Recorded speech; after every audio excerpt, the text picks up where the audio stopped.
My name is Samantha. I'm a current substitute teacher in sunny San Diego, and I'm making this video because when I was getting ready to be a teacher and doing all these extra things, there's a lot of paperwork and not a lot of resources, and then sometimes too many resources to figure out how to become an official California credentialed teacher. So a little background on me. I am from this area, I'm from San Diego, but I decided to go away to school. I went to Northern Arizona University, which for those of you who don't know, is in Flagstaff, Arizona, which very obviously is considered out of state. So being an out-of-state teacher, I am considered an out-of-state prepared teacher. I become a California credentialed teacher by being out-of-state prepared, because there are a lot of steps. I had to do a lot of research on my own, and I figured since there's not any resources out there that I could find that was somebody giving me a step-by-step process on how to do that, I would provide that for you guys. And just a disclaimer, this is my experience. I might be missing something here or there. I suggest you guys either call your local state and try and get it into your Department of Education, or talk to your school counselors, depending on where you are in the educational process. So, step one is obtain your bachelor's degree. My bachelor's degree is in elementary education, and so I had all of the check marks marked off on the things that I needed and the classes I needed to take in order to become a teacher. If you are getting your bachelor's degree in anything else, you might be required to take an additional year before you can become a full teacher. Outside of that, you could substitute teach, but we'll get into that in my next video on how to become a substitute teacher. It is way easier than this, but that's why I'm starting here, because it's a little more complicated. With your bachelor's degree, at least with my education one, I was given one important thing that you're gonna need is your fingerprints. They need to give you a background check, you go to the police station and all that stuff. But to do my education program, I had to get fingerprinted before I could even enroll in classes. So if you don't have your education bachelor's or you're currently working on them, get fingerprinted. And to say that, it's not free. And you're gonna see that trend as we go throughout all these steps, because unfortunately, as we're not rich and famous as teachers, culturally it looks like we are, so a lot of these steps are going to require you to pay a fee here, a fee there, and it does add up, but trust me, it is so worth it. So after you obtain your fingerprints and your bachelor's degree, your next step is going to take your tests. Whether it's your state tests and your California tests, you're going to have to take a couple, and not that any of them are particularly hard.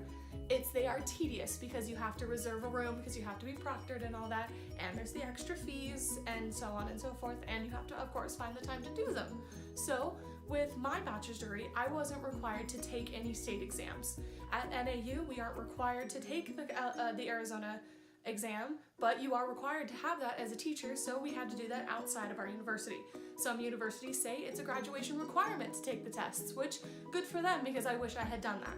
I had to take the NES, which is the Arizona equivalency or education exam, that you have to take to become a teacher. The NES had the professional knowledge and 2 subtests. When you're doing your research for your testing, I would make sure that you know exactly what test you have to take, because about 2 weeks before my graduation, I realized I had to take 2 more tests. And that's right, that's 3 tests and 3 fees. Yay. But then I also had to take the CBEST, and the CBEST is the California portion of my exams. So if you're trying to become a California teacher, no matter what, you have to take the CBEST, which is the California knowledge exam.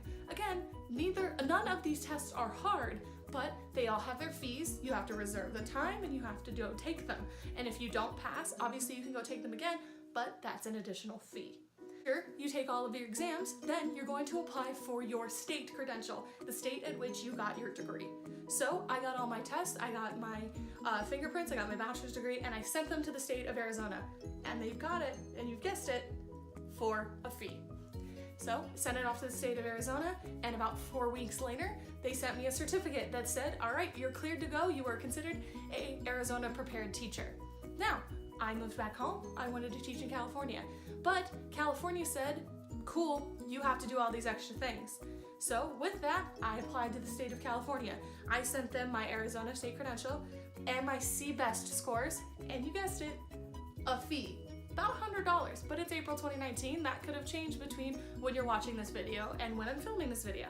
So I sent all that to the state of California, and they said, great, you are now certified to teach in California. that being said, you may need this one bonus step that I'm not going to include in the main couple steps, but this bonus step is while you're waiting for all of this paperwork to come back and you may be taking classes and all that, get a tuberculosis test or a TB test, because any school that you're going to work for, whether it's for your student teaching, substitute teaching, or full-time teaching, will require you to get a TB test. So it takes a couple days for those to get processed, and God forbid they come back positive, then you have to go and do some extra steps. If they come back negative, all it is printing out some papers. But that is what I suggest to do for a bonus thing. Just to review, step 1, get your bachelor's degree. Step 2, get your fingerprints.